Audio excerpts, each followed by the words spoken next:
The ranch foreman slammed his fist on the bunkhouse table so hard that dust rose from the weathered wood, and Wade Thompson knew right then that the Double T Ranch was about to lose another cook.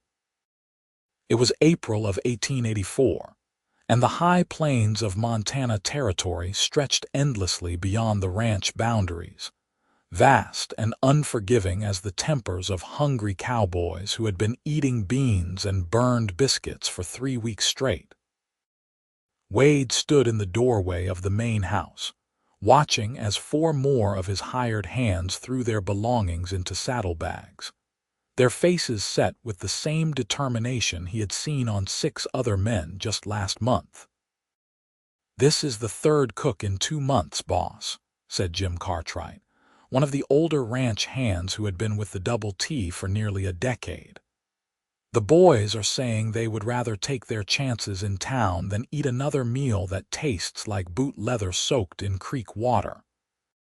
Wade rubbed his jaw, feeling the stubble that had accumulated over the past few days, while he had been out mending fences on the northern section of the property. At 28 years old, he had inherited the Double T from his father just 3 years prior, and every season seemed to bring a new challenge that tested whether he had what it took to keep the operation running. The spring roundup was supposed to start in less than 2 weeks, and he needed every able-bodied man he could get to help drive the cattle to market in Dillon, just 8 miles south. Without a decent cook, he would be lucky if half his crew stuck around. "How much would it take to keep you fellows here?" Wade asked, though he already knew the answer would not be about money. "It is not about the wages, Mr. Thompson," Jim said, shaking his head. "A man can only eat so much salt pork and stale cornbread before his stomach rebels." Charlie was supposed to be a real cook, but he could not tell the difference between a skillet and a shovel. Yesterday he served us something he called stew, but it was just water with a few chunks of gristle floating in it. Wade watched as the 4 men mounted their horses and headed down the long drive toward the main road. That left him with 11 ranch hands, and he needed at least 20 to get through the roundup. The situation was dire, and he knew it. His reputation as a fair employer was being undermined by something as simple as bad food, and in a territory where word traveled fast between ranches, he could not afford to lose any more men.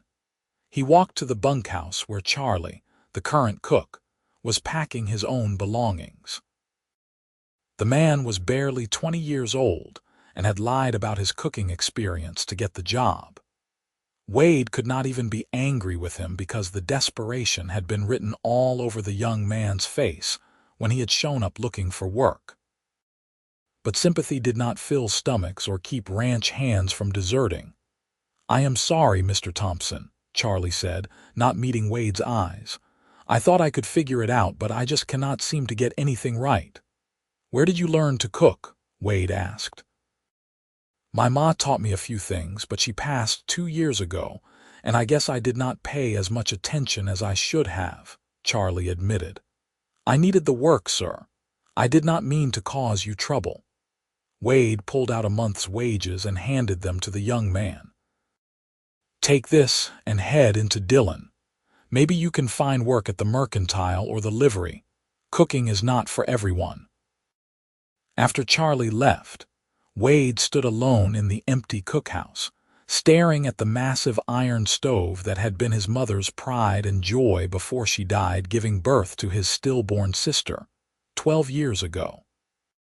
The cookhouse was a separate building from the bunkhouse, with a long dining table that could seat 20 men, shelves lined with dishes and supplies, and a pantry stocked with flour, beans, dried fruit, and all the fixings needed to make proper meals. Everything was there except someone who knew what to do with it all. He needed to make a trip into Dillon anyway to pick up supplies and post another advertisement for a cook. The town had grown considerably in recent years since the railroad had pushed through, bringing more commerce and people to the area. Maybe his luck would change. though he was not holding his breath. The ride into Dillon took him just over an hour on his bay gelding, Copper. The town sat in a valley surrounded by mountains, with the Beaverhead River running through it like a silver ribbon. Main Street was bustling with activity as freight wagons unloaded goods at the mercantile, and men gathered outside the saloon even though it was barely past noon. Wade tied Copper to the hitching post outside the general store and went inside, nodding to Mr. Henderson behind the counter. "Afternoon, Wade," the storekeeper said. "Heard you lost some more men." News traveled even faster than Wade had thought. "Need to post another advertisement for a cook." "You know anyone looking for work?" "Funny you should ask," Mr. Henderson said, leaning forward conspiratorially. "There is a woman who came in on the train yesterday asking about cooking positions. She said she worked in a hotel restaurant back in Kansas City before deciding to head west." A woman! Wade had not considered hiring a female cook, though it made perfect sense. Most of the best cooks he knew were women, including his late mother. "She is staying at the boarding house run by Mrs. Patterson. Big woman, not hard to miss. She has got red hair and came with 3 trunks full of cooking supplies, or so I heard from the freight manager." Wade felt a flicker of hope for the first time in weeks. "What is her name?" Rose Brennan, I think she said. Irish descent by the sound of it." After buying the supplies he needed and arranging for them to be delivered to the ranch, Wade made his way to the boarding house on the edge of town. It was a 2-story structure painted white with green shutters, and Mrs. Patterson kept it as tidy as a pin. She answered the door wearing her usual apron, her gray hair pulled back in a tight bun. "Wade Thompson, what brings you by?" she asked with a warm smile. "I heard you have a guest who is looking for cooking work. Miss Rose Brennan." "Oh yes, dear Rose. She is in the dining room right now, actually." Come in, come in." Wade followed Mrs. Patterson through the narrow hallway to the dining room, where the scent of cinnamon and apples filled the air. At the table sat a woman who made Wade stop in his tracks.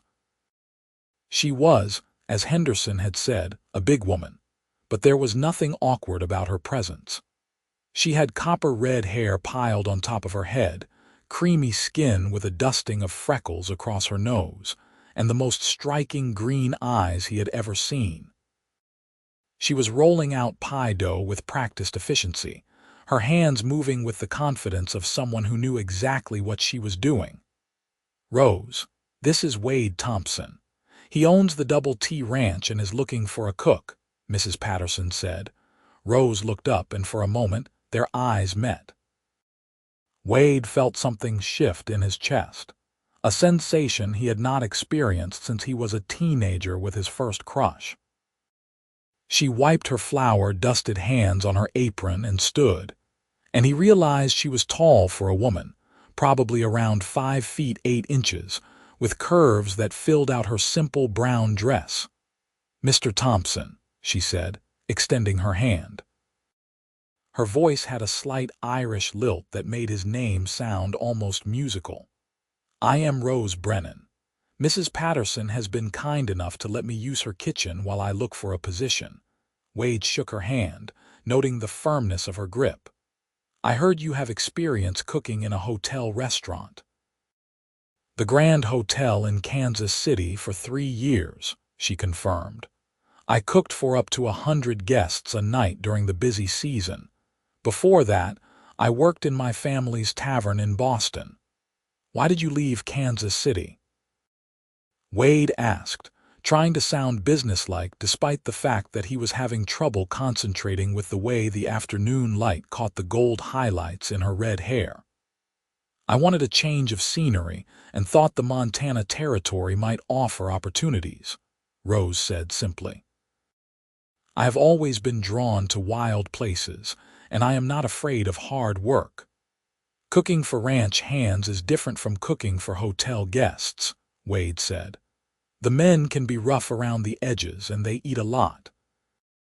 I am talking about feeding 15 to 20 men 3 meals a day during roundup season.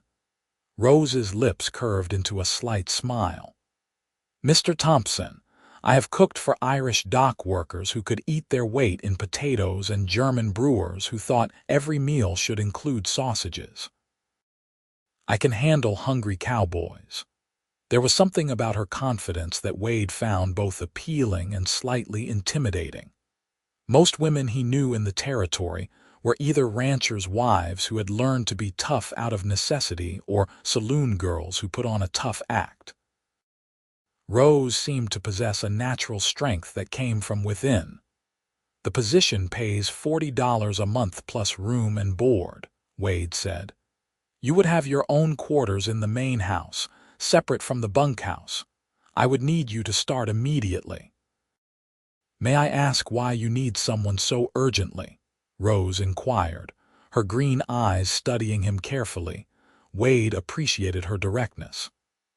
I have had 3 cooks quit in 2 months, and I just lost 4 more ranch hands this morning because the food was so bad.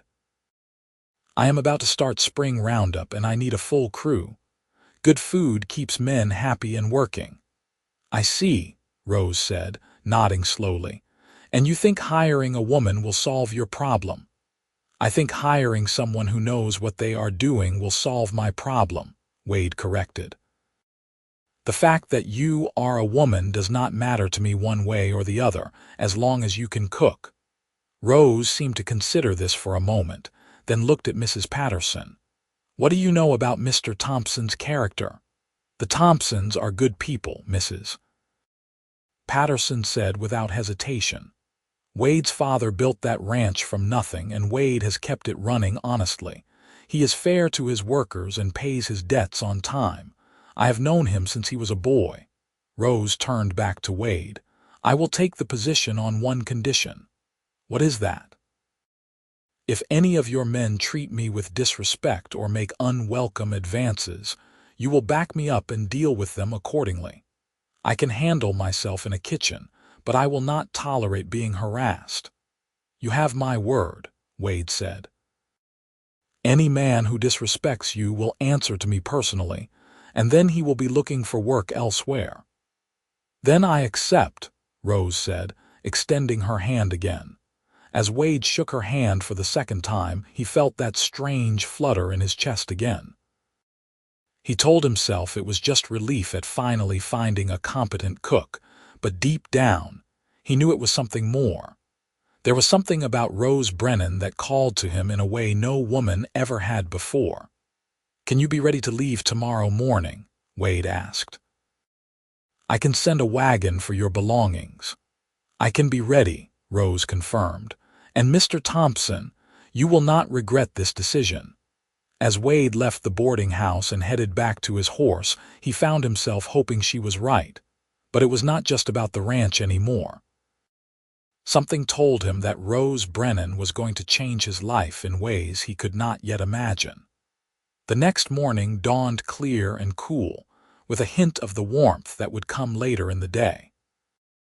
Wade arrived at the boarding house with a wagon just after sunrise, and Rose was already waiting on the porch with her 3 trunks stacked neatly beside her. She wore a practical traveling dress in dark blue and a wide-brimmed hat to protect her fair skin from the sun. You are an early riser, Wade observed as he climbed down from the wagon. Always have been, Rose replied. My father used to say that the best work gets done in the morning hours when the mind is fresh. Wade loaded her trunks into the wagon bed, surprised by their weight. What is in these bricks? Cooking equipment, mostly, Rose said with a laugh that sounded like wind chimes. I have my own knives, pots, a spice grinder, and various other tools that I have collected over the years. A good cook never goes anywhere without the proper equipment. The ride back to the ranch took longer with the loaded wagon, giving Wade and Rose time to talk. He learned that she was 26 years old, had never been married, and had left Boston after her father died and her brothers sold the family tavern. She had worked her way west, taking cooking positions in Chicago and then Kansas City, always saving her money and dreaming of having her own restaurant someday. "Why Montana Territory?" Wade asked as they passed through a meadow filled with wildflowers. "I wanted to see the mountains," Rose said simply.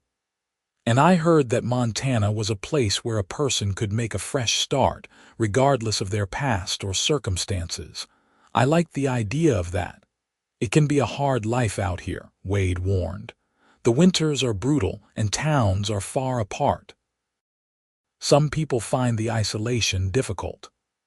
"I am not afraid of hard work or solitude," Rose said, looking out at the landscape with appreciation in her eyes. "This is beautiful country. I can see why your family chose to settle here." As they approached the Double T Ranch, Wade found himself seeing it through Rose's eyes. The main house was a solid two-story structure built from local timber, with a wide porch that wrapped around three sides. The bunkhouse and barn were well maintained, and the corrals held dozens of horses and cattle. The cookhouse stood slightly apart from the other buildings, with smoke rising from its chimney where Jim had gotten the fire going that morning. "It is impressive," Rose said as Wade helped her down from the wagon. "You must employ quite a few men to run an operation this size." "I had 20 before the desertion started," Wade admitted. "Now I am down to 11, and I need to hire more before roundup begins." Rose nodded, already assessing the cookhouse with a professional eye. "Let me see what I am working with, and then we can discuss what you need me to do." Wade carried her trunks to her quarters in the main house, a comfortable room on the first floor that had once been his mother's sewing room. It had a bed, a dresser, a washstand, and a window that looked out over the vegetable garden his mother had planted years ago, and that Wade had tried to maintain with limited success. "This will do nicely," Rose said, already unpinning her hat. "Give me an hour to settle in, and then I will start on lunch." Wade left her to unpack and went to find Jim to let him know that the new cook had arrived. He found the older man in the barn, checking on a mare that was due to foal any day. "So you found someone?" Jim asked, relief evident in his weathered face. "Her name is Rose Brennan. She has experience cooking in restaurants back east. She will be starting lunch today." Jim raised an eyebrow. "A woman? Well, I suppose that makes sense. Most of the best cooks I have known have been women. The boys might take some getting used to having a lady on the premises, though. They will need to watch their language and clean up their manners." "I already told Miss Brennan that anyone who disrespects her will be dismissed," Wade said firmly. "Make sure the men understand that." By the time the lunch bell rang at noon, word had spread through the ranch that a new cook had arrived. The 11 remaining ranch hands filed into the cookhouse with varying degrees of skepticism and hope on their faces. They had been disappointed too many times to get their expectations up. Wade entered last and stopped in surprise. The long dining table was set with actual plates and utensils, not the mismatched collection they had been using. In the center of the table sat a large pot of what smelled like beef stew, along with a basket of biscuits that were golden brown and steaming, and a bowl of butter. There was also a pot of coffee that actually smelled like coffee instead of burnt dirt. Rose emerged from the kitchen area wearing a white apron over her dress, her red hair now covered with a simple white cap. She carried a pitcher of water and began filling the glasses at each place setting. "Good afternoon, gentlemen," she said with a pleasant smile. "I am Rose Brennan, your new cook. I hope you brought your appetites." The men stared at her for a moment in stunned silence before Jim remembered his manners and stood. "Afternoon, Miss Brennan. I am Jim Cartwright, the foreman. These are the hands: Tommy, Miguel, Frank, Dutch, Samuel, Henry, Pete, Caleb, and the twins, Jack and Joe." Rose nodded to each man in turn, her green eyes assessing them with the same professional confidence Wade had noticed the day before. "It is nice to meet all of you. Please sit and eat while it is hot." The men needed no further encouragement. They sat down and began passing the food around, and soon the only sounds were spoons scraping plates and appreciative murmurs. Wade took his place at the head of the table and tried the stew. It was rich and flavorful, with tender chunks of beef, carrots, potatoes, and onions in a savory gravy. The biscuits were light and fluffy, melting in his mouth with the butter. "Miss Brennan," Tommy said around a mouthful of food, "this is the best meal I have had since my mama's cooking back in Texas." "Thank you, Tommy," Rose said warmly. "I am glad you are enjoying it. Where did you learn to make biscuits like this?" asked Miguel, who spoke with a slight Spanish accent. "My grandmother's recipe," Rose replied. "The secret is to not overwork the dough and to make sure the butter is very cold." As the meal continued, Wade watched Rose move around the cookhouse with easy efficiency, refilling coffee cups and bringing out apple pie for dessert. The transformation in his men was remarkable. They sat up straighter, minded their manners, and several of them actually said please and thank you. It was amazing what good food and the presence of a lady could do. After the men had finished and filed out, Wade stayed behind to help Rose clean up. "You do not have to do that," she protested when he began stacking plates. "I do not mind," Wade said. "Besides, I wanted to thank you properly." That meal was exactly what we needed. "It was just stew and biscuits," Rose said, but he could see she was pleased by the compliment. "It was more than that. You gave those men hope that things were going to get better. Half of them were probably thinking about quitting before you got here." Rose washed a plate and handed it to him to dry. They worked in comfortable silence for a few minutes before she spoke again. "Tell me about the ranch, Wade. How long has your family owned it?" It was the first time she had used his first name, and he liked the way it sounded in her Irish-tinged voice. "My father established it in 1867, right after the war ended. He and my mother came out from Ohio with nothing but a wagon and a dream. They built the main house with their own hands and slowly acquired land and cattle. By the time I was born in 1856, the Double T was one of the most successful ranches in the territory." "You said your mother passed," Rose asked gently. 12 years ago, during childbirth." "The baby did not survive either. It was just my father and me after that. He died 3 years ago from pneumonia, and I have been running the place ever since." "That must have been difficult, losing both parents," Rose said, her green eyes full of sympathy. "It was, but it taught me to be strong. This ranch is my legacy, and I intend to make it thrive no matter what challenges come my way." Rose smiled at him, and Wade felt that flutter in his chest again. He was in trouble and he knew it. He could not afford to develop feelings for his cook, especially not when the ranch needed her so desperately. But there was something about Rose Brennan that made it impossible not to notice her, not just as an employee but as a woman. Over the next few days, Rose transformed the cookhouse and the atmosphere of the entire ranch. She woke before dawn to start breakfast, serving hearty meals of eggs, bacon, hot cakes, and fresh bread.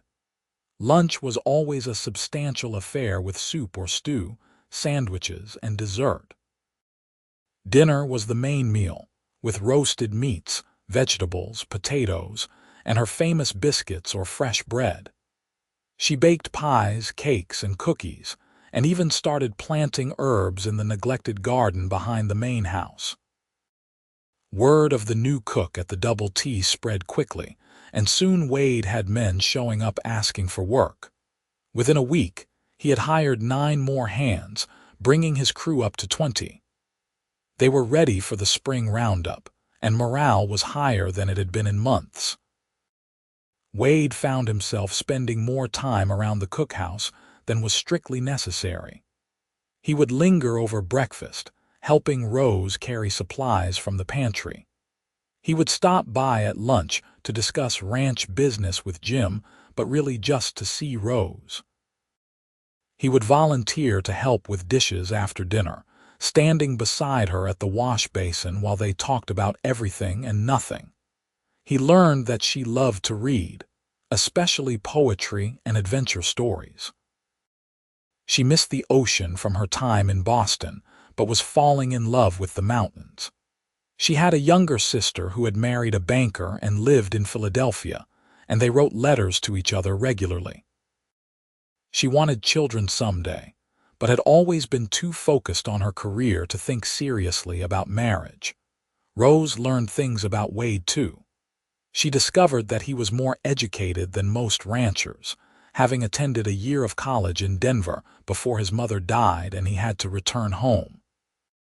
He loved horses and could play the harmonica, though he was too shy to perform for anyone. He read agricultural journals and was always looking for ways to improve his ranching methods. He dreamed of raising the finest cattle in Montana Territory and maybe even breeding horses on the side. Their conversations became the highlights of Wade's days. He found himself thinking about Rose at odd moments, wondering what she was doing, whether she was happy, if she thought about him the way he thought about her. He had courted a few women in his 20s, but none of them had captured his attention the way Rose did.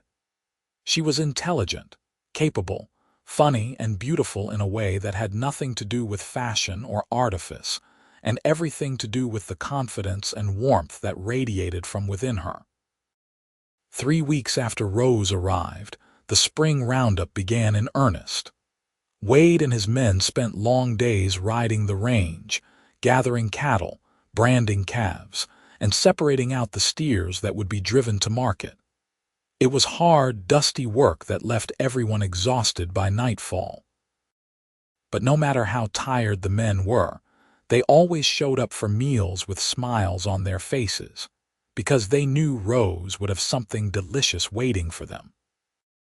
One evening, Wade came back to the ranch later than usual after tracking down a small group of cattle that had wandered into a canyon. He was covered in dust, his shirt was torn from pushing through brush, and he was hungry enough to eat a horse. When he walked into the cookhouse, he found it empty except for Rose, who was sitting at the table with a book. "I saved you a plate," she said, standing up. "I figured you would be hungry." "You did not have to wait up for me," Wade said, touched by her thoughtfulness. "I wanted to," Rose said simply. She went to the stove and brought out a plate of roasted chicken, mashed potatoes, and green beans that she had kept warm. She set it in front of him along with a glass of cold milk from the springhouse. Wade ate gratefully, savoring every bite. Rose sat across from him, her book forgotten, watching him with an expression he could not quite read. "You work too hard," she said finally. "Says the woman who is up before dawn and does not stop until after dark," Wade countered with a tired smile. "That is different. I love what I do." "So do I," Wade said. "This ranch is everything to me. It is all I have." Rose was quiet for a moment, then reached across the table and laid her hand over his. The touch sent electricity through Wade's entire body, and he looked up to meet her eyes. "It does not have to be all you have," she said softly. Wade turned his hand over so their palms were pressed together, his rough calluses against her softer skin. "Rose, I do not want to presume anything, but I need you to know that you have become very important to me. Not just as a cook, but as a person. I think about you all the time, and I look forward to every conversation we have. I know it has only been a few weeks, but I have never felt this way about anyone before." Rose's cheeks flushed pink, making her freckles stand out. "I feel the same way, Wade. I came out here looking for a fresh start, and I found so much more than I expected. You are a good man, honest and hardworking and kind. I admire the way you treat your employees and care for this land, and I find myself wanting to be near you whenever possible." Wade stood and moved around the table, pulling Rose to her feet. She came willingly, and he wrapped his arms around her, feeling her curves press against him. She was only a few inches shorter than him, and she fit perfectly in his embrace. "I want to court you properly," Wade said, looking down into her green eyes. "I want to take you on picnics and show you the most beautiful spots on the ranch. I want to sit with you on the porch in the evenings and listen to you talk about your dreams. I want to make you smile every single day." "I would like that very much," Rose whispered. Wade lowered his head slowly, giving her time to pull away if she wanted to, but Rose did not pull away. Instead, she rose up on her toes and met him halfway. Their lips touched, soft and tentative at first, then with growing passion. Wade felt like he was falling and flying at the same time, his heart pounding so hard he was sure Rose could feel it. When they finally pulled apart, both of them were breathing hard. Rose's eyes were bright, and her lips were slightly swollen from the kiss. Wade wanted nothing more than to kiss her again, but he also wanted to do this right. "We should probably take things slow," he said reluctantly. "Probably," Rose agreed, but she was smiling. "Though I should warn you, Wade Thompson, I am not a patient woman when I want something." "Is that so?" Wade asked, grinning. "It is," Rose confirmed. "And I want you." Those 4 simple words affected Wade more than anything else she could have said. He kissed her again, pouring all of his feelings into it, trying to show her without words how much she meant to him. From that night on, their relationship deepened and grew. Wade did take Rose on picnics, riding out to a meadow filled with lupines where they could see the mountains in every direction. They sat together on the porch swing his father had built, talking until the stars came out. Wade played his harmonica for her, and Rose sang old Irish songs that her grandmother had taught her. The ranch hands noticed the change in their boss, and to a man they approved. Rose had made their lives better in every way, and if she could make Wade happy too, then all the better. Jim, in particular, seemed pleased. He had worried that Wade would grow old and lonely on the ranch without a partner, and now it seemed that fate had provided the perfect woman. As spring turned to summer, the cattle drive to market went off without a hitch. Wade and half his crew spent 2 weeks on the trail, driving 200 head of cattle to the railroad depot in Miles City. The sale brought in enough money to more than cover the ranch's expenses for the year, and left a tidy profit besides. When Wade returned from the drive, dusty and exhausted, the first thing he did was go looking for Rose. He found her in the garden behind the main house, harvesting lettuce and radishes for the evening meal. She looked up at the sound of his footsteps, and her face lit up with joy. "You are back," she cried, dropping her basket and running to him. Wade caught her in his arms and spun her around, laughing. "Did you miss me?" "Desperately," Rose said, kissing him soundly. 2 weeks is entirely too long to be apart."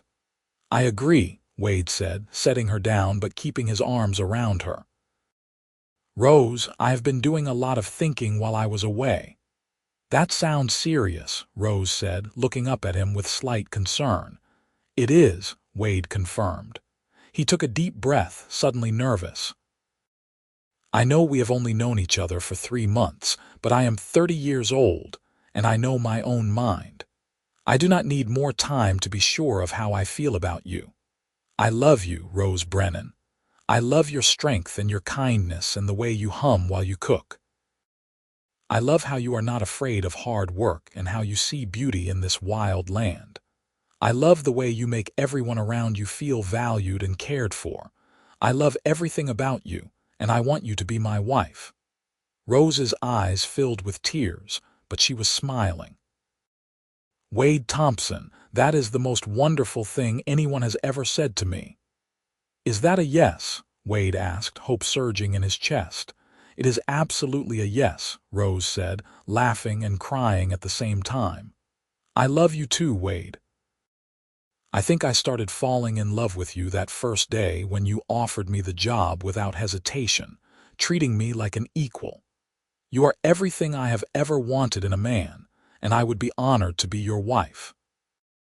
Wade kissed her then, right there in the garden with the afternoon sun shining down on them. It was a kiss full of promise and passion, a kiss that sealed their commitment to each other.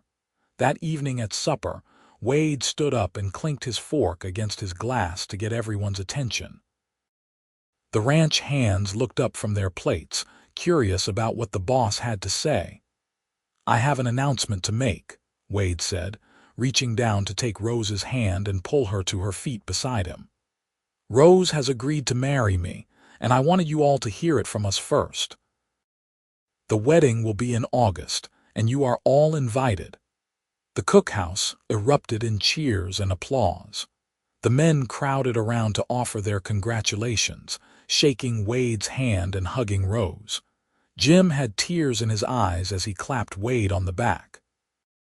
Your father would be so proud, the old foreman said, and your mother would have loved Rose. I think so too, Wade agreed, his own voice thick with emotion. The next few weeks passed in a blur of activity. Rose wrote to her sister in Philadelphia to share the news, and Wade sent word to the few distant relatives he had scattered around the country. They decided to hold the wedding at the ranch, with Reverend Matthews from Dillon officiating. Rose ordered fabric from the mercantile and spent her evenings sewing a wedding dress with help from Mrs. Patterson and some of the other women from town who had become her friends. Wade threw himself into fixing up the main house, painting the exterior and making repairs to the porch. He also started work on an addition that would give them a proper sitting room and an extra bedroom for future children. The thought of having a family with Rose filled him with a joy he had not felt since before his parents died. On a warm Saturday in mid-August, Rose Brennan became Rose Thompson. The ceremony took place on the front lawn of the main house, with the mountains as a backdrop and wildflowers decorating every available surface. Rose wore a cream-colored dress that she had sewn herself, with lace at the collar and cuffs. Her red hair was piled on top of her head with a few curls falling loose to frame her face. She carried a bouquet of lupines and Indian paintbrush. Wade wore his best suit and had gotten a haircut and shave in town the day before. As he watched Rose walk toward him on Jim's arm, since the foreman had volunteered to stand in for her late father, Wade felt his throat tighten with emotion. She was the most beautiful woman he had ever seen, and she was choosing to spend her life with him. The ceremony was short and sweet, with Reverend Matthews speaking about love, partnership, and the sanctity of marriage. When it came time for the vows, Wade's voice was strong and clear. I, Wade Thompson, take you, Rose Brennan, to be my lawfully wedded wife. I promise to love you, honor you, and cherish you for all the days of my life. I promise to be your partner in all things, to support your dreams, and to stand by your side through whatever challenges we may face. Rose's voice trembled slightly with emotion as she made her own vows. I, Rose Brennan, take you, Wade Thompson, to be my lawfully wedded husband. I promise to love you, respect you, and be faithful to you for all the days of my life. I promise to build a home with you, to be your companion and your friend, and to share all of life's joys and sorrows with you. When Reverend Matthews pronounced them husband and wife, Wade pulled Rose into his arms and kissed her to the cheers and applause of everyone gathered. It was a kiss that promised forever, and both of them knew they had found something rare and precious. The celebration that followed was legendary. Tables laden with food that Rose had prepared over the previous week filled the yard. There was roasted beef and pork, potatoes, vegetables, salads, breads, and pies of every description. Someone produced a fiddle, and soon there was dancing.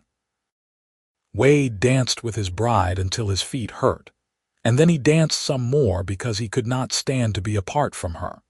As the sun set and the stars came out, Wade and Rose finally escaped to the main house. Wade carried Rose over the threshold, a tradition she insisted on, and then they were finally alone as husband and wife. "Hello, Mrs. Thompson," Wade said, setting her down gently. "Hello, Mr. Thompson," Rose replied, reaching up to loosen his tie. "I have been waiting all day to be alone with you." "Is that so?" Wade asked, pulling her close. "It is," Rose confirmed, kissing him. "I love you, Wade. Thank you for choosing me." "Thank you for saying yes," Wade whispered against her lips. "You have made me the happiest man in Montana territory." Their wedding night was everything Wade had dreamed of and more. Rose was passionate and uninhibited, giving herself to him completely. Wade tried to be gentle, knowing it was her first time, but Rose urged him on with whispered encouragements and soft moans of pleasure. They made love twice before finally falling asleep in each other's arms, tangled together in the sheets of the big bed that had once belonged to Wade's parents. Married life suited both of them. Rose continued to run the cookhouse with the same efficiency, though now she had help in the form of a young woman named Sarah, who had been hired to assist with the cooking and cleaning. This gave Rose more time to focus on other things, like managing the household accounts and planning improvements to the main house and grounds. Wade found that having a partner changed everything. Rose was not just his wife, but his advisor and confidant. She had a good head for business, and often suggested ideas that improved the ranch's operations. It was Rose who proposed diversifying their income by raising chickens and selling eggs in town.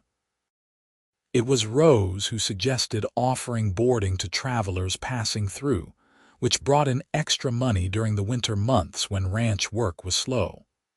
The fall of 1884 was one of the best in the ranch's history. The weather held fair, the cattle were healthy, and prices at market were high. Wade was able to purchase an additional 100 acres of grazing land and hire 2 more permanent hands to help manage the expanded operation. In November, Rose began to feel unwell in the mornings. At first, she thought it was just a stomach ailment, but when it persisted for 2 weeks, Mrs. Patterson suggested another possibility. Rose visited the doctor in Dillon and returned to the ranch with news that made Wade shout with joy. "I am pregnant," Rose announced, her green eyes sparkling. "The doctor says the baby should arrive in late May or early June." Wade picked her up and spun her around, just as he had the day he proposed. "We are going to be parents. Rose, this is the best news I have ever received." "I am glad you are happy," Rose said, laughing. "I was a little nervous about how you would react."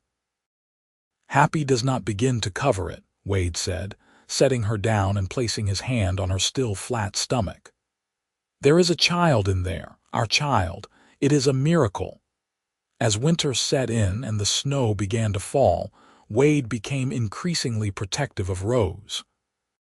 He did not want her lifting heavy pots or standing on her feet for too long. Rose tolerated his hovering for about a week before she sat him down for a frank discussion. "Wade, I appreciate your concern, but I am pregnant, not made of glass," she said firmly. "Women have been having babies since the beginning of time, and most of them continued working right up until they delivered. I need to stay active and useful, or I will go mad." "I just want to keep you safe," Wade protested. "And I love you for it," Rose said, taking his hand. "But you have to trust me to know my own limits. If I need to rest, I will rest. If I need help, I will ask for it. But I will not be treated like an invalid for the next 6 months." Wade reluctantly agreed, though he continued to watch over her like a hawk. The pregnancy progressed smoothly, and Rose bloomed with health. Her already generous curves became even more pronounced, and Wade found her more beautiful than ever. He loved placing his hand on her growing belly and feeling the baby kick, marveling at the life they had created together. As spring returned to the Montana territory, Rose began preparing for the baby's arrival. She sewed tiny clothes, made blankets, and set up a cradle in their bedroom that Wade had crafted from wood salvaged from his father's original cabin. The whole ranch seemed to be holding its breath in anticipation of the new Thompson. On a warm evening in early June of 1885, Rose's labor began. Wade sent Jim racing to Dillon to fetch the doctor, while Mrs. Patterson came to help with the delivery. The labor was long and difficult, lasting through the night and into the next morning. Wade paced the floor outside their bedroom, nearly wearing a path in the wooden boards. Every time Rose cried out, he wanted to burst through the door, but Mrs. Patterson had strictly forbidden him from entering until the baby was born. Finally, as the sun climbed higher in the sky, Wade heard the most beautiful sound in the world, a baby crying. Moments later, Mrs. Patterson opened the door with tears streaming down her face. "You have a son, Wade," she said, "and Rose is doing just fine." Wade rushed into the room and found Rose sitting up in bed, looking exhausted but radiant. In her arms was a tiny bundle wrapped in a blue blanket. Wade approached slowly, almost afraid to breathe. "Come meet your son," Rose said softly. Wade sat on the edge of the bed and looked down at the red, wrinkled face of his child. The baby had a shock of dark hair and was waving tiny fists in the air. As Wade watched, the baby's eyes opened, revealing blue-gray irises that would likely change color as he grew. "He is perfect," Wade whispered, touching one of the impossibly small hands. The baby's fingers immediately wrapped around Wade's finger, gripping it with surprising strength. "What should we name him?" Rose asked. Wade thought for a moment, then said, "What about William after your father? We can call him Will." Rose's eyes filled with tears. "I would like that very much. William Wade Thompson." Little Will was a healthy, hungry baby who kept his parents busy around the clock. Rose insisted on nursing him herself rather than hiring a wet nurse, and Wade supported her decision. He would wake in the night to the sound of Will crying and watch with awe as Rose fed their son, humming old Irish lullabies. The ranch hands were all eager to meet the newest member of the Double T family. They took turns holding Will, offering awkward congratulations and sage advice about raising children. Jim, in particular, seemed smitten with the baby, often stopping by the main house just to peek at Will sleeping in his cradle. As Will grew from a helpless infant into a curious baby who could sit up and then crawl, Wade and Rose settled into the rhythms of parenthood. They were tired and sometimes overwhelmed, but they were also happier than either of them had ever been. Wade would come in from a long day of work to find Rose reading to Will or singing to him, and his heart would swell with love for his little family. The summer of 1885 brought more changes to the Double T. Wade decided to expand into horse breeding, purchasing several quality mares and a fine stallion from a breeder in Wyoming. The first foals were born the following spring, and they showed great promise. Rose's chicken operation had become so successful that she was supplying eggs not just to Dillon, but to several other nearby towns. The boarding house idea had also taken off, with travelers often staying for several days to rest and enjoy Rose's cooking before continuing their journeys. In the fall of 1886, Rose announced she was pregnant again. This time Wade was better prepared, though no less excited. Their daughter, Emma Grace Thompson, was born in March of 1887, arriving much faster than Will had. She had Rose's red hair and green eyes, and from the moment she entered the world, she had her father wrapped around her tiny finger. The years passed in a happy blur. The ranch continued to prosper under Wade's management and Rose's business acumen. They added a third child, a boy named James, in 1889, and a fourth, a girl named Claire, in 1891. The main house that had once seemed so large and empty was now filled with the sounds of children playing, and Wade could not imagine life any other way. Rose never went back to running the cookhouse full-time after Will was born, though she still oversaw the menu planning and occasionally prepared special meals for holidays. Sarah had become an excellent cook under Rose's tutelage and handled the daily cooking duties with ease. Rose instead focused on raising their children, managing the household, and continuing to develop new income streams for the ranch. In 1893, Rose's dream of owning her own restaurant came true, though not in the way she had originally envisioned. She and Wade opened a small cafe in Dillon called Rose's Table that quickly became known as the best place to eat within 100 miles. Rose developed the recipes and trained the staff, but she only worked there a few days a week, preferring to spend most of her time on the ranch with her family. Wade often reflected on how different his life might have been if Rose had not arrived on that train in the spring of 1884. The ranch hands had been deserting, the operation was struggling, and he had been alone and lonely. Rose had changed everything, not just with her cooking but with her presence, her love, and her partnership. She had turned a house into a home and made his dreams of family a reality. On their 10th wedding anniversary in August of 1894, Wade and Rose stood on the porch of the main house, watching their 4 children play in the yard. Will was now 9 years old and already showing signs of becoming a skilled horseman like his father. Emma was 7, creative and imaginative, always making up stories. James was 5, fearless and energetic, keeping his parents constantly on their toes. And Claire was 3, the baby of the family, sweet and cuddly. "Can you believe it has been 10 years?" Rose asked, leaning against Wade's shoulder. "Some days it feels like yesterday," Wade said, wrapping his arm around her still generous waist. "Other days it feels like we have been together forever." "I would not change a single thing," Rose said.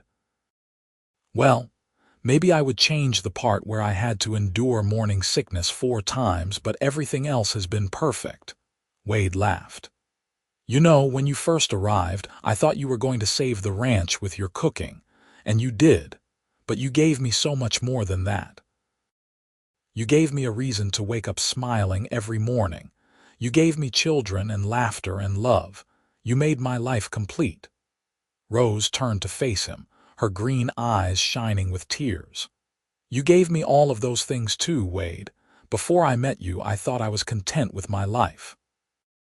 I had my career and my independence, and I thought that was enough. But you showed me that there was so much more to life than just working. You showed me what it means to truly love someone and to be loved in return. You gave me a home and a family, and those are the greatest gifts I have ever received." Wade kissed his wife, still feeling that same flutter in his chest that he had felt the first time he saw her rolling out pie dough in Mrs. Patterson's boarding house. Some things never changed, and his love for Rose was one of them. As the sun set over the mountains and the children were called in for supper, Wade took one last look around at everything he had built. The Double T Ranch was thriving, with cattle and horses grazing as far as the eye could see. The buildings were well maintained, the land was productive, and the future looked bright. But none of it would have meant anything without Rose and their children. That night, after the children were tucked into bed and the house was quiet, Wade and Rose sat together in the sitting room that had been added shortly after their marriage. Rose was working on a quilt for Emma's bed, and Wade was reading a livestock journal. It was a peaceful domestic scene that Wade treasured. "You ever miss the adventure of your early life?" Wade asked suddenly. "The restaurants and the cities." Rose looked up from her stitching and smiled. "Not for a moment. I had my adventures and they led me here. This is where I belong, Wade, with you and our children on this beautiful ranch. This is my great adventure." "I love you, Rose Thompson," Wade said. "I love you too, Wade Thompson," Rose replied. "Always and forever." The years continued to pass, bringing new challenges and new joys. The children grew, the ranch prospered, and Wade and Rose's love only deepened with time. Will eventually took over much of the day-to-day running of the ranch, allowing Wade to slow down a bit in his 50s. Emma moved to Helena to attend college, something almost unheard of for women at that time, but Wade and Rose encouraged all their children to pursue education. James became a veterinarian, setting up practice in Dillon and caring for the animals throughout the region. Claire married a school teacher and stayed close to home, much to Rose's delight. In 1904, on a crisp autumn day, Wade and Rose celebrated their 20th wedding anniversary. Their children had organized a surprise party at the ranch, inviting everyone who had been part of their lives over the years. Jim was there, now in his 70s but still sharp as a tack. Mrs. Patterson came from town, along with dozens of other friends and neighbors. As Wade looked around at the gathering, he was struck by how many lives Rose had touched over the years. She had fed countless ranch hands, trained numerous cooks, befriended lonely newcomers to the territory, and raised 4 remarkable children. She had been a wife, mother, business owner, and pillar of the community. And through it all, she had remained the same warm, confident, capable woman he had fallen in love with 20 years earlier. "Speech," someone called out, and soon the whole crowd was chanting for Wade to say something. Wade stood up, pulling Rose to her feet beside him. 20 years ago, I was a desperate man. My ranch hands were quitting because the food was so terrible, and I was about to lose everything my father had built. Then Rose Brennan stepped off a train in Dillon, and my entire life changed. She did not just save the ranch with her cooking, though her meals were certainly legendary. This got a laugh from the crowd. She saved me. She taught me that a successful ranch is not just about land and cattle and profits. It is about the people you surround yourself with and the home you build together. Rose gave me love, partnership, and 4 incredible children. She has been my greatest blessing and my truest friend. I thank God every day that she chose to come to Montana territory and that she chose to stay with me. The crowd applauded and Rose wiped tears from her eyes. Then it was her turn to speak. "I came west looking for a fresh start and a chance to make my own way in the world. What I found was so much more than I ever could have imagined. Wade Thompson is the finest man I have ever known. He is honest, hardworking, and kind. He has been an equal partner in every sense of the word, encouraging my dreams and supporting my ambitions. Together we have built a life that exceeds my wildest expectations. To my husband, my children, and all of you who have been part of our journey, thank you. Thank you for making Montana territory feel like home." The party continued late into the evening, with music and dancing and more food than even Rose could have prepared alone. As midnight approached and the last guests departed, Wade and Rose walked out to the porch, just as they had done countless times over the years. 20 years, Wade mused, wrapping a blanket around Rose's shoulders against the cool night air. "Where did the time go?" "Right here," Rose said, gesturing to the ranch spread out before them. "Every minute of it was spent building this life we have now, and I would not trade a single moment." Wade pulled her close, breathing in the scent of her hair, which still held hints of cinnamon and vanilla from all those hours in the kitchen. "Do you remember what you said to me that first night when I told you the ranch was all I had?" "I said it did not have to be all you had," Rose replied. "You were right," Wade said. "You have given me so much more than I ever dreamed possible. A family, a partner, a reason to strive for something beyond mere survival. You made me understand what it means to truly live." They stood together in comfortable silence, watching the stars wheel overhead and listening to the sounds of the night. Somewhere in the distance, a coyote howled and the horses stirred in their corrals. The land stretched out endlessly around them, wild and beautiful and theirs. As the years moved into the 20th century, Wade and Rose adjusted to the changing times while maintaining the values that had always guided them. The ranch continued to thrive under Will's management, and they welcomed grandchildren into their lives with joy and wonder.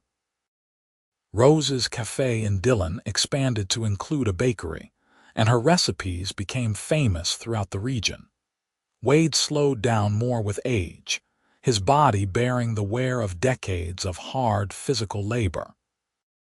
But his mind remained sharp, and he still loved nothing more than riding out to check on the cattle or inspect the horses. Rose's hair became more silver than red, and her figure softened even more with age, but to Wade, she was as beautiful as the day he first saw her. In the summer of 1914, as the world teetered on the brink of war, Wade and Rose celebrated their 30th wedding anniversary with a quiet dinner at home. Their children were grown, their grandchildren were numerous, and the ranch was secure for future generations. They sat on the porch in matching rocking chairs that Will had built for them, holding hands and watching the sun set. 30 years, Rose said, echoing Wade's words from a decade earlier. "It has gone by so fast." "The best years of my life," Wade said. "Every single one of them." "Mine too," Rose agreed. "You know, I have been thinking about that first day we met. I was so nervous, coming all the way out to Montana with no real idea of what I was getting into. But there was something about you, Wade, something in your eyes that told me I could trust you. I am so glad I followed my instincts." "I fell in love with you the moment I saw you," Wade confessed. "I tried to tell myself it was just because I was desperate for a good cook, but I knew even then that it was more than that. You were everything I did not know I needed." Rose leaned over and kissed his weathered cheek. "We have had a good life, haven not we, the best," Wade confirmed. "A life I never could have had without you." As darkness fell, and the stars emerged one by one, Wade and Rose sat together in the comfortable silence of two people who had shared everything life had to offer. They had weathered storms, both literal and figurative, raised children, built a successful business, and loved each other through it all. The ranch hands had stopped deserting long ago, drawn by Rose's cooking and kept by the fair treatment and good wages Wade provided. The Double T had become one of the most respected ranches in Montana, known not just for quality livestock, but for the family that ran it with integrity and care. The legacy Wade and Rose built extended far beyond the physical boundaries of their ranch. They had created a model for how to run a successful operation, while treating everyone with dignity and respect. Rose's insistence on proper meals and comfortable working conditions had set a new standard that other ranches tried to emulate. Wade's willingness to embrace new ideas and techniques while respecting tradition had made the Double T innovative without losing sight of its roots. Their children had all learned these lessons well. Will ran the ranch with the same fairness his father had shown, and he had married a wonderful woman named Catherine, who reminded everyone of Rose in her younger days. Emma had become a teacher after finishing college, educating young women throughout the state. James used his veterinary skills to help animals and their owners, often providing free care to those who could not afford it. Claire and her husband ran the school in Dillon, ensuring that the next generation received quality education. In the spring of 1919, Wade fell ill with influenza. Despite Rose's devoted nursing and the best medical care available, his body simply could not fight off the infection. As he lay in their bed, weakening day by day, Wade's only concern was for Rose. "Promise me you will be all right," he whispered, his voice barely audible. "I promise," Rose said, tears streaming down her face. "But you are going to get better, Wade. You have to." Wade managed a weak smile. "I have had 63 years on this earth, and the last 35 of them with you have been pure joy. I am not afraid, Rose." "How could I be when I have been so blessed?" "Do not talk like that," Rose begged. "Fight, Wade. Fight for me, for our children, for our grandchildren." "I am tired, my love," Wade said, reaching up to touch her face. "So very tired. But I want you to know that loving you has been the greatest privilege of my life. You made me complete. You gave me everything I never knew I needed." Wade Thompson died peacefully in his sleep that night, with Rose holding his hand and their children gathered around the bed. The funeral was held 3 days later, and it seemed like half of Montana territory turned out to pay their respects. The church in Dillon could not hold everyone, so the service was moved to the ranch, where Wade was laid to rest on a hill overlooking the land he had loved so much. Rose grieved deeply for her husband, but she did not let the grief consume her. Wade had taught her to be strong, to face challenges head-on, and to keep moving forward. She continued to be involved in the cafe, though she left most of the daily management to others. She spent time with her children and grandchildren, passing on the stories of how she and Wade had built their life together. On quiet evenings, Rose would sit on the porch in Wade's rocking chair, looking out at the mountains and remembering. She remembered the first time she had seen him standing in Mrs. Patterson's dining room, tall and handsome and desperate for help. She remembered the way his eyes had lit up when he tasted her cooking. She remembered their first kiss in the cookhouse after the others had gone to bed. She remembered the day he proposed in the garden, and their wedding under the open sky.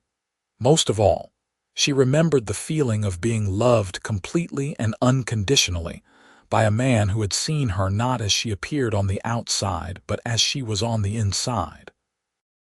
Wade had loved her strength and her intelligence as much as he had loved her curves and her red hair. He had treated her as an equal partner, valuing her opinions and supporting her dreams. He had given her children and grandchildren, a home and a purpose, and 35 years of happiness. Rose lived for another 12 years after Wade's death, remaining active and engaged with her family and community until the very end. She passed away peacefully in her sleep in 1931 at the age of 73, and she was buried beside Wade on the hill overlooking the Double T Ranch. Their love story became legend in the territory, passed down through generations. People spoke of the cook who had saved the failing ranch with her culinary skills and captured the cowboy's heart with her spirit. They talked about the partnership that had built an empire and raised a family that continued to honor their legacy. The Double T Ranch remained in the Thompson family for generations, always managed with the same principles of fairness, innovation, and respect that Wade and Rose had established. The main house still stood, though it had been expanded and modernized over the years. The cookhouse where Wade and Rose had first admitted their feelings for each other was preserved as a historic building, a reminder of where it had all begun. And on that hill overlooking the ranch, 2 headstones stood side by side, worn by weather but still legible. Wade Thompson, beloved husband and father, and Rose Thompson, beloved wife and mother.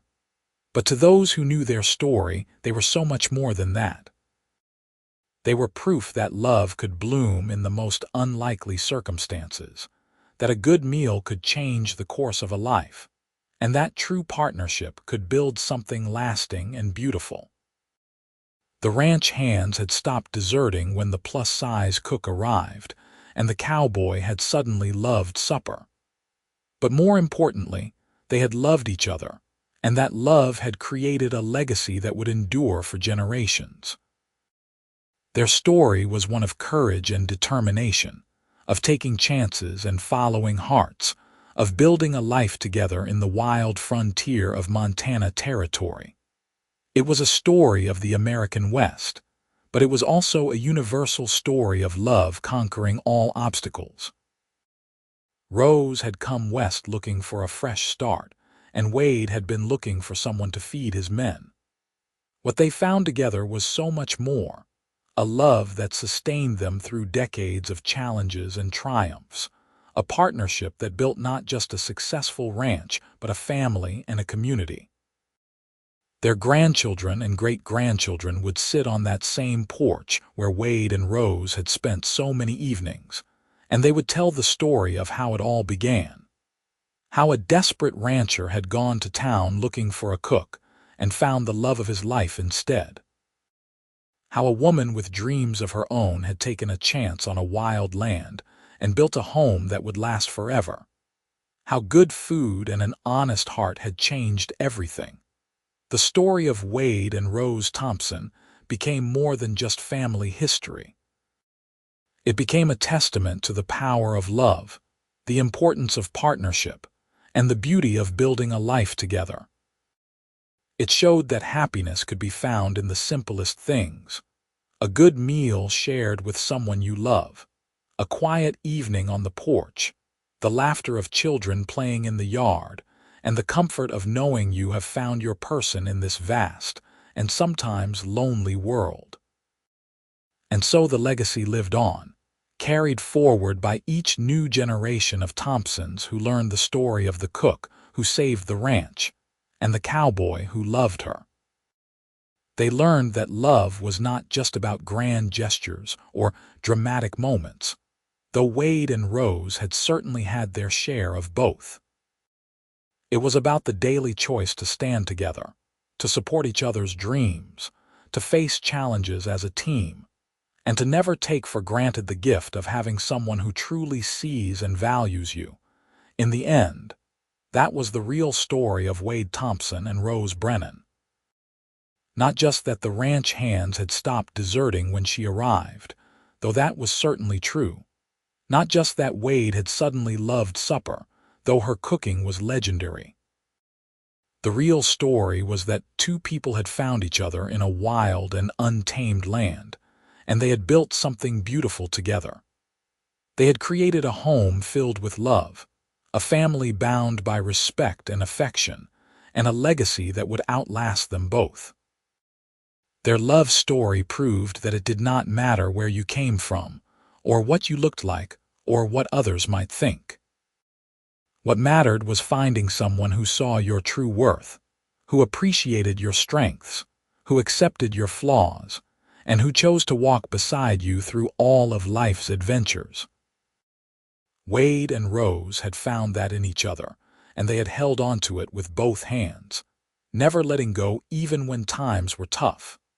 The Montana Territory that had been their home eventually became the state of Montana, and the wild frontier gave way to modern civilization. But the ranch remained, a living testament to what two people could build when they combined love with hard work and vision. The story of Wade and Rose was told and retold, inspiring new generations to believe in the power of love and the possibility of building something lasting. And on quiet evenings when the wind whispered through the Montana pines and the stars shone bright over the mountains, some people swore they could still see two figures sitting on the porch of the main house, rocking gently and holding hands, forever together in the land they had loved so well. The ranch hands had stopped deserting, the cowboy had loved supper, and two hearts had found their home in each other. That was the beginning, but the love they shared, that was eternal.